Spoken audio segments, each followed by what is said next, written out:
अपनाएंगे। खास जो है वहाँ का जो पॉलिटिशियन है ना, हम लोग को सपोर्ट नहीं कर रहे हैं, मगर हम लोग युवा जो है अरे हुए हैं अपने धर्म को बचाने के लिए। तो वहाँ हिंदुओं की सरकार है किसी और की है? हिंदुओं की सरकार है अभी। तो वो हिंदू लोग नहीं सुनते? नहीं, बहुत कम सुने, अभी बहुत धर्म हो गए वहाँ पे ज्यादातर। हिंदुओं का कल्याण हो जाता यदि हिंदुओं में जयचंद्र जैसे लोग ना होते। तो ये जयचंद्र लोग हर जगह पाए जाते हैं, तब भी पाए जाते थे, आज भी पाए जा रहे हैं। हिंदुओं को समझना चाहिए। अभी कुछ दिन पहले एक ट्रक में भर के गाय लेके जा रहा था। हाँ, हम लोग उसको पकड़े, कहीं से खबर आया, पकड़ के ले गए। उसमें 2-4 गाय मर गए थे। फिर हम लोग पुलिस को बुलाए, वहाँ पे पुलिस को समझा, वो गाय हस्तांतरण किया। फिर हम लोग के ऊपर उल्टा केस कर दिया वो लोग ने। हाँ। फिर हम लोग 2-4 दिन अंदर रह के फिर हम लोग को छोड़ाए तो बाहर आए हैं।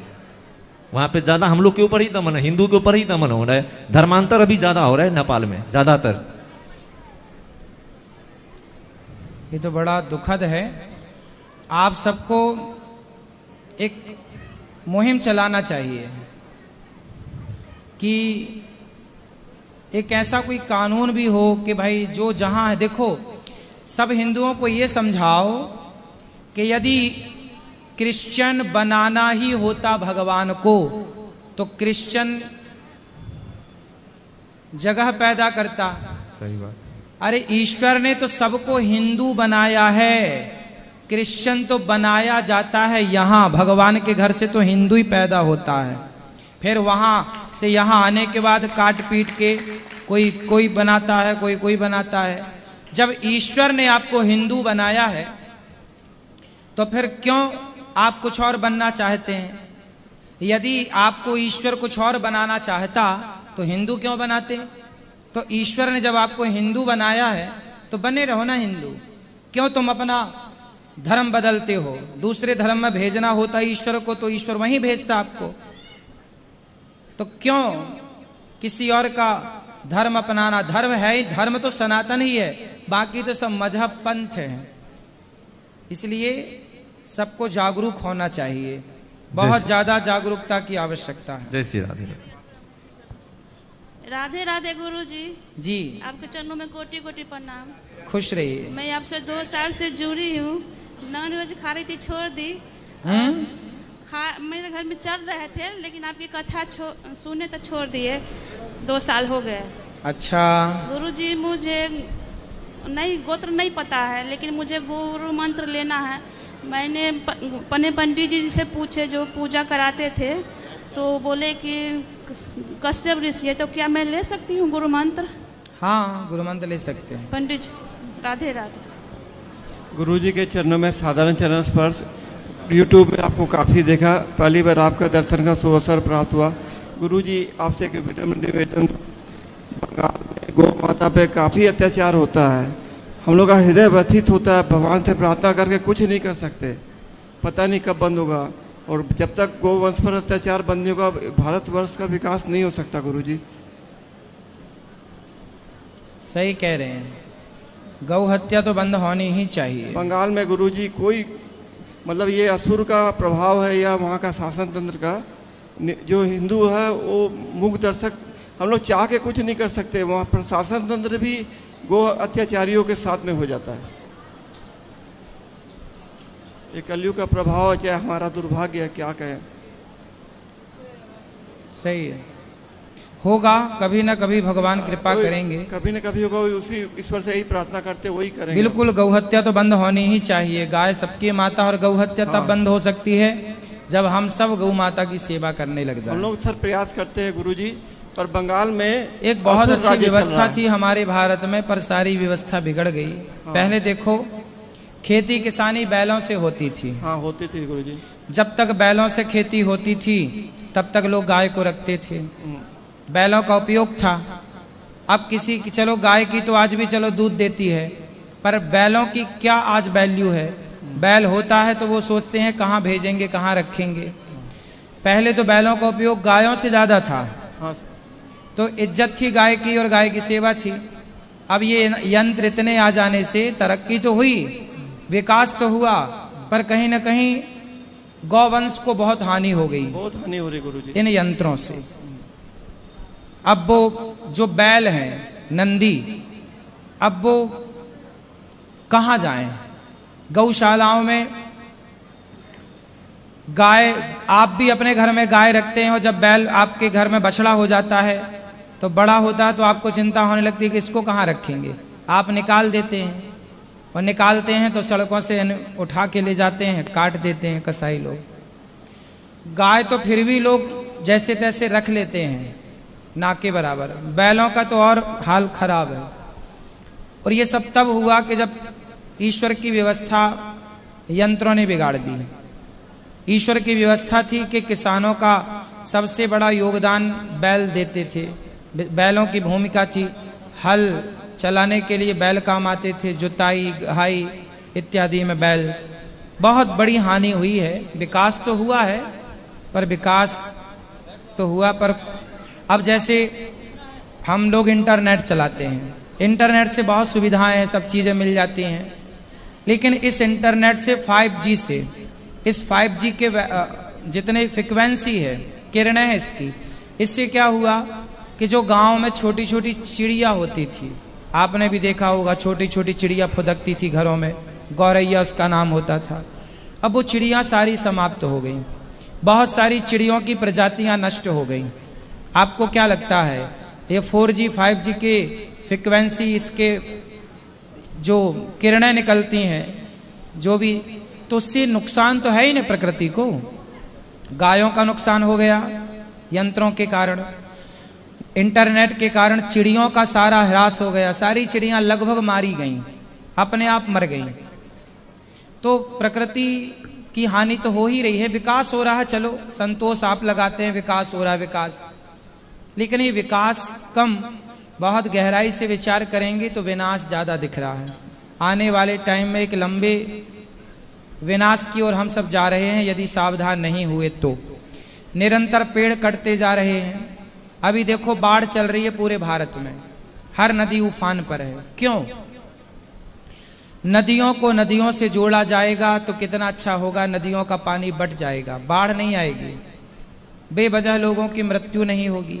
एक बड़ी नदी को छोटी नदी से कनेक्ट कर दिया जाए तो उसका पानी घरों में घुसने की अपेक्षा नदियों में बढ़ जाएगा। उस छोटी नदी को और छोटी नदी से जोड़ दिया जाए तो जहाँ तक पानी नहीं पहुँचा वहाँ पानी भी पहुँच जाएगा, पानी का लेवल भी, जल स्तर भी ऊपर आएगा। थोड़ा वृक्षारोपण हो, सबको एक एक वृक्ष लगाना चाहिए, एक एक गाय घर में रखना चाहिए, एक एक नंदी की सेवा करना चाहिए। इससे पूरी व्यवस्था फिर पटरी पे आ सकती है, वरना बहुत जल्दी बहुत बड़ा विनाश सामने खड़ा है। गुरुजी के चरणों में मेरा कोटि कोटि प्रणाम जी। मेरा बड़ा इच्छा थी आपसे एकदम सामने से प्रणाम करने का। यूट्यूब में तो हमेशा से ही आपको सुनती हूँ और देखती आई हूँ, लेकिन आज सामने से देख के मैं बहुत धन्य हो गई। आप खुश रहिए। राधे राधे गुरुजी। हम बहुत आस लगा कर आए हैं, उतना हमको हिंदी नहीं बोलने आता है। हम जो 4 साल से जो आपको कथा सुनते हैं, 4 साल में जो है मेरा घर में माछ मछरा सब खाते थे। मेरे सासू जो है मलाधारी है। आप जो कथा में के जो मरल मछली को जिंदा कर सकते हैं, तो बोले नहीं महाराज, मरल मछली को कैसे जिंदा करेंगे। उसी दिन से हम परम ठान लिए, जब मरल मछली मरल मछली को जब आप जिंदा नहीं कर सकते हैं तो जिंदा मछली हम खाएगी कैसे। हम नहीं खाना, हमको नहीं खाना है तो नहीं खाना है। हम उसी दिन से प्रतिज्ञा कर दिए। 1 साल जो है वैसा ही हम रह गए। 1 साल जो वैसा ही रह गए गुरुजी, तो मेरे पति, मेरे सासू माँ और मेरे जेठानी जो है हमको कहा जो है तुम जो है बहुत पंडितनी हो गई है, बहुत पंडितनी हो गई है, अभी आपको उम्र नहीं है। हम कहले नहीं उम्र है तो नहीं है, उम्र नहीं है तो लेकिन फिर भी उम्र को हम लाना पड़ेगा। हम उसी दिन से जब 1 साल प्रतिज्ञा किए, दूसरा साल जो हुआ तो हमको दिल जो है से तड़पने लगा जो कब महाराज से मिले, कब महाराज से मिले। हम दिमाग में एक जरा सा शांति नहीं था। हम अपना मैके गया तो सबसे झूठ बोल करके गुरुजी अपने मायके में जाकर को हम माला ले लिए गुरुजी। जब माला ले लिए गुरुजी तो मेरे पति बोले जो जिस गुरु से माला लिए हैं उसी गुरु के पास आप जाओ, जाकर को रहिए। कहिए ठीक है, जब नहीं आप घर में रहने देंगे तो हम वही गुरु के पास चले जाएंगे।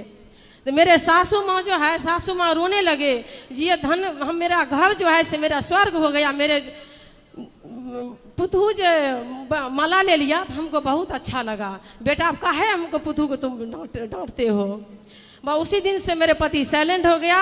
उसी दिन से जो है उस हमको गांव में जो है, हम सहरसा जिला के रहने वाले हैं, उसी दिन से जो है 10 आदमी जो है हम सत्संग प्रवचन करने लगे। अपने ये बजरंग वाली ये पड़ोसी है मेरे, ये बजरंग वाली बैठा लिया, मैं महादेव को बैठा लिया। उसी दिन से सत्संग भजन करते हैं गुरुजी, आनंद से रहते हैं उसी दिन से। और एक प्रश्न गुरुजी ये है, मेरा पड़ोसी के जो है एक ठो पुत्र नहीं है, बाबू साहब नाम है उसका, बहुत इलाज कराया गुरुजी, लेकिन एक ठो पुत्र उसका नहीं है।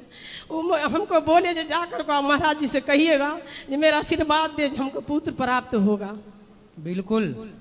और एक भजन गुरुजी, एक भजन को आदेश दीजिए गुरुजी। गा दो।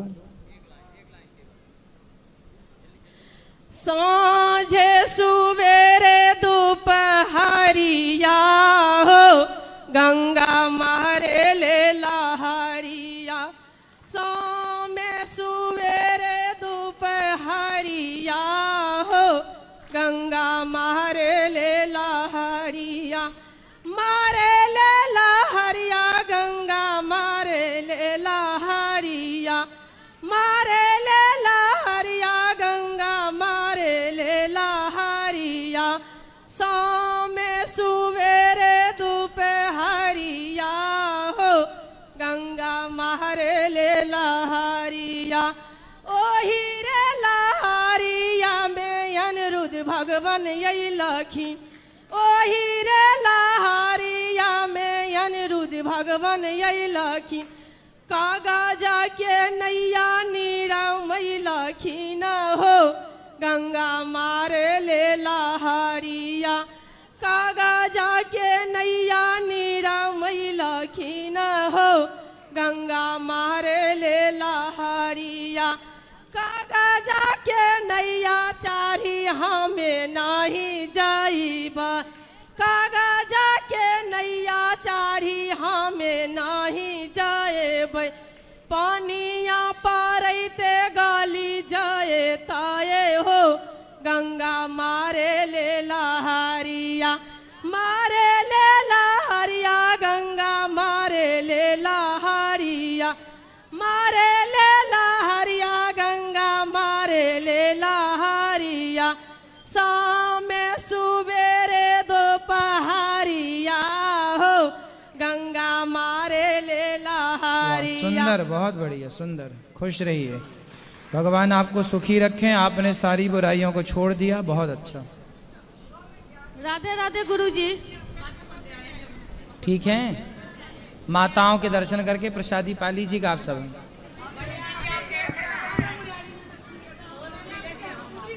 जी जी जी।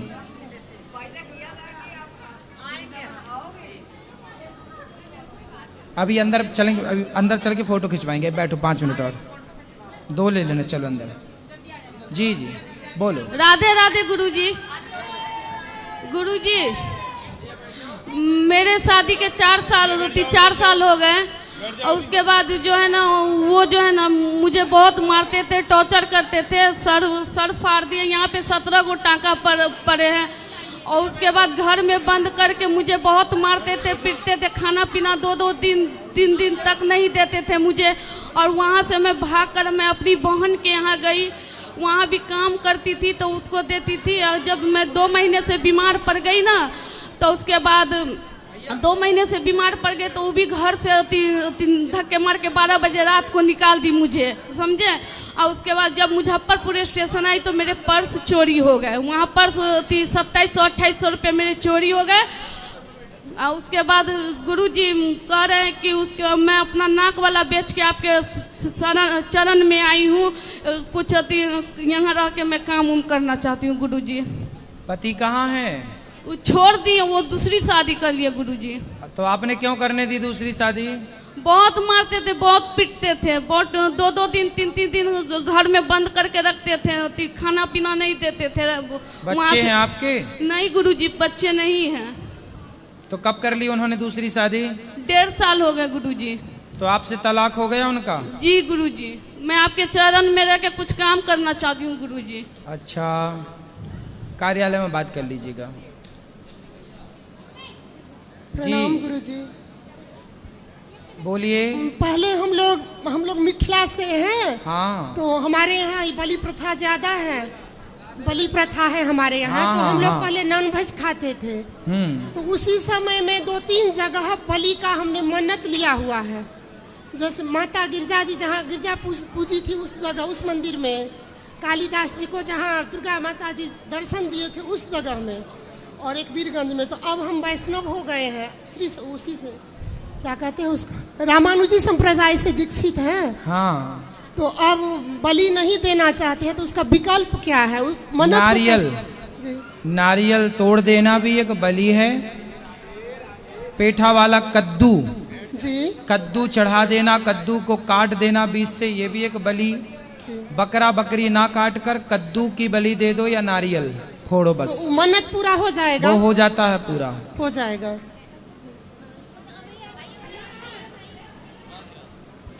जो अब YouTube पर जुड़ रहे हैं ना, चैनल को सब्सक्राइब कर लेंगे, शेयर करेंगे। जिनको मिलना है अंदर गौरी गोपाल मंदिर में चलिए, वहां मिलेंगे। आज के लिए इतना ही। अब जिनके प्रश्न रह गए कल फिर प्रश्नोत्तरी होगी। सबको राधे राधे।